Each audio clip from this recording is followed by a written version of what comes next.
संगीत सरिता।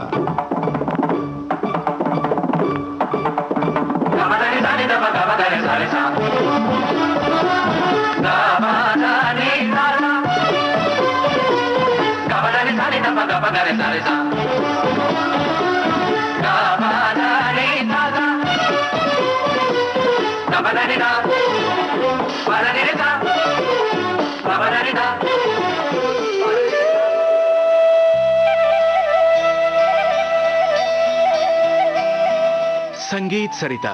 इस कार्यक्रम में इन दिनों आप सुन रहे हैं श्रृंखला डागर बानी में ध्रुपद दर्शन। हमारे आमंत्रित कलाकार विख्यात ध्रुपद गायक पंडित डॉक्टर ऋत्विक सान्याल। आपसे बातचीत की है राम कृष्णदास ने।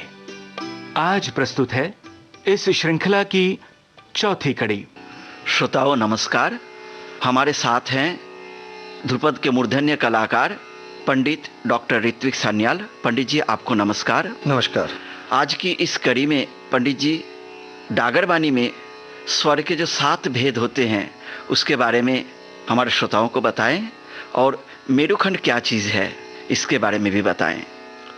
डागरवाणी की विशेषताओं को आगे बढ़ाते हुए आज मैं मेरुखंड आलाप और स्वर के 7 भेद पर आपको हमारी घराने की जो विशिष्टताएं हैं वो मैं बताऊंगा।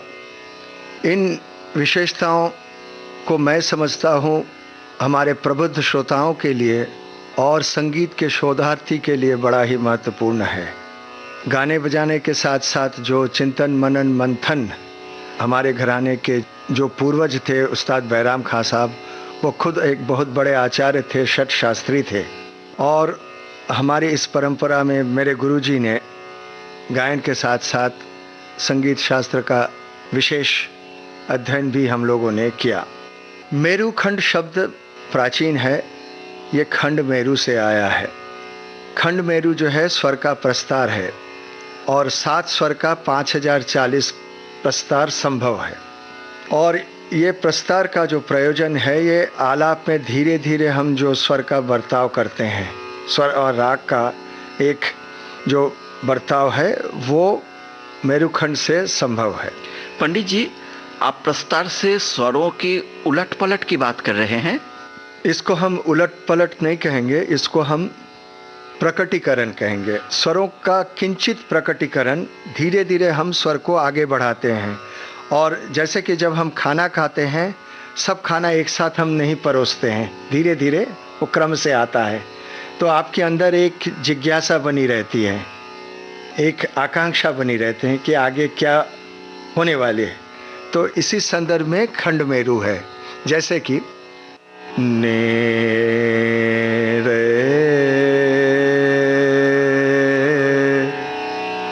गा ने गा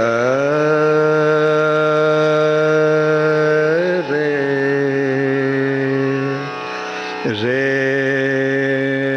ने गा रे गा ने गा ने रे गा रे ने रे सा। देखिए मैंने 3 स्वरों को कितने ढंग से मैंने प्रयोग किया, 6 तरह से मैंने इसका उपज किया जी। ये जो पद्धति है ये मेरुखंड है।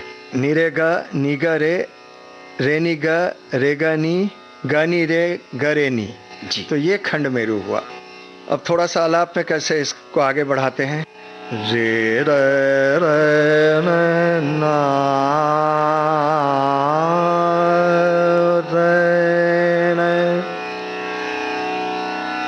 रे ला रे ना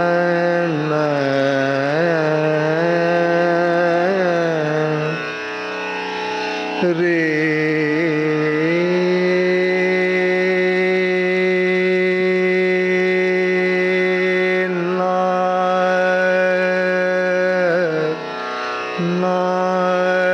ना रे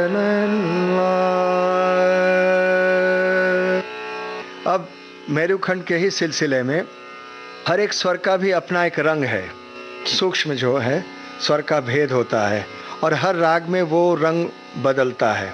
इसको हम लोग सुर भेद कहते हैं जी। सुर भेद का तात्पर्य है कि उसका श्रुति स्थान बदल जाता है जी। और श्रुति स्थान बदलने से राग का स्वरूप भी बदल सकता है जी। अत्यंत सूक्ष्म है। जैसे सा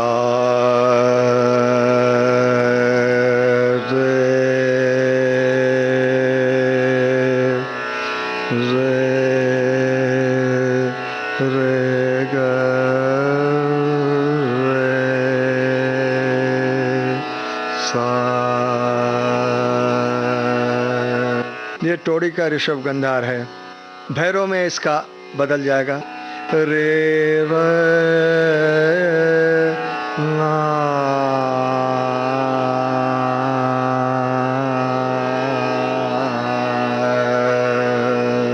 आंदोलित ऋषभ है ग म रे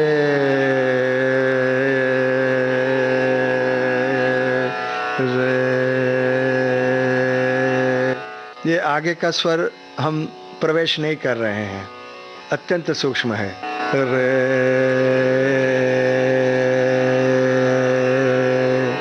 सा। अब देखिए कैसे बदल जाएगा ये रंग प रे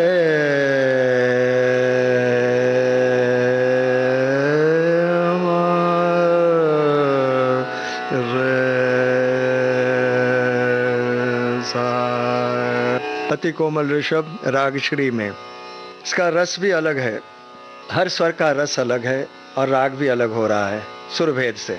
तो ये सुरभेद की तालीम अनेक वर्षों की साधना से संभव है, क्योंकि राग की अनुभूति ना हो तो वो संभव नहीं है।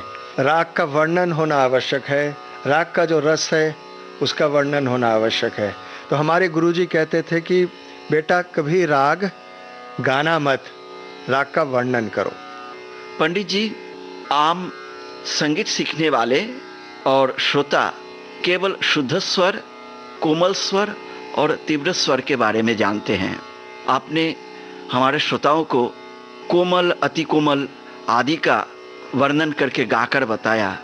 इन स्वरों का नाम भी जो 7 भेद हैं, अगर हमारे श्रोताओं के लिए बताएं तो वे लाभान्वित होंगे। जी, डागर परंपरा में हर स्वर का 7 भेद हम कर सकते हैं। जो मूल स्वर है उससे जब हम ऊपर जाएंगे तो तीव्र, तीव्रतर, तीव्रतम, नीचे उतरने पर कोमल, कोमलतर, कोमलतम। तो इतने जो है हमें मूल स्वर के साथ 3 ऊपर 3 नीचे, हमें 7 भेद जो है हमें प्राप्त होता है। और इसका प्रयोग हर राग में सूक्ष्माति सूक्ष्म जो प्रयोग है वो उस राग में वो प्रयोग दिख जाता है। इन स्वरों पर आधारित और मेरुखंड पर आधारित कोई एक बंदिश हमारे श्रोताओं के लिए प्रस्तुत करें। रे ना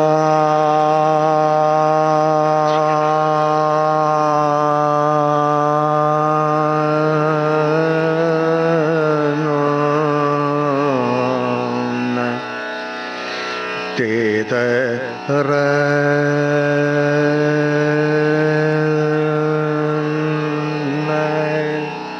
रे ला अना अना ला ला रे ला। अब देखिए मैंने गंधार की कई जो है अलग अलग स्वरूप बताया। पंडित जी, राग का नाम? इसको हम चलनाट कहते हैं और ख्याल परंपरा में इसको जोग कहते हैं। क्या बात। लेकिन हम लोग चलनाट कहकर इसको गाते हैं। एक बंदिश सुनिए, ये बहुत पारंपरिक रचना है। बैराम खां साहब के गुरु थे बाबा कालीदास, वो संत थे, उन्हीं की रचना है, कम से कम 300 साल पुराना।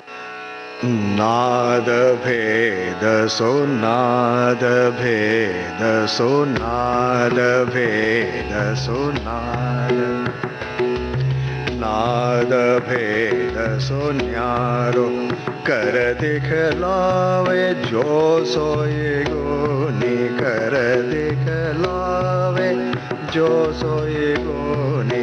तब हम जाने माने नाद वेद सुनाद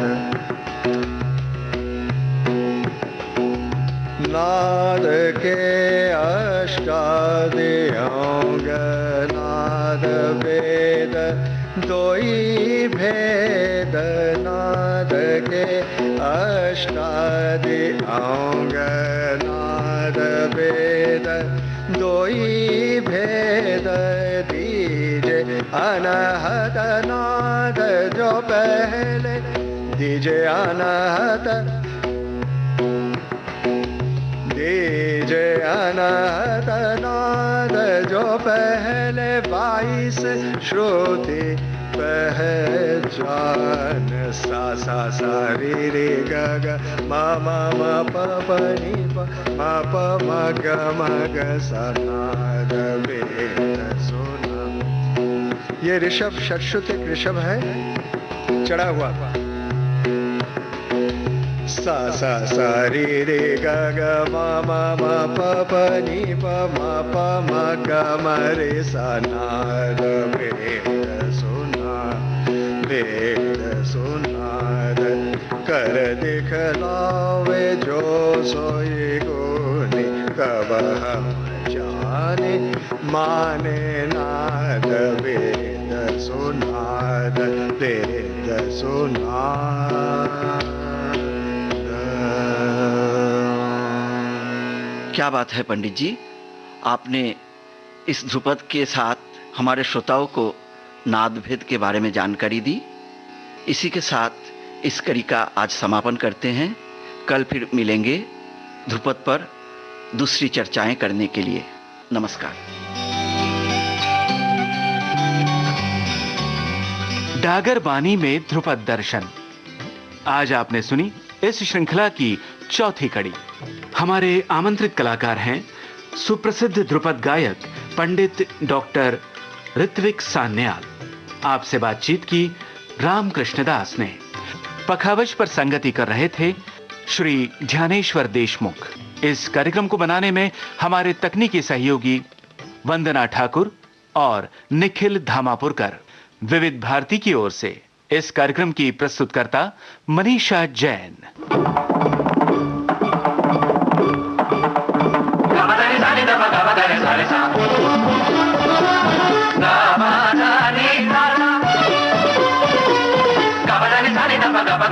Sa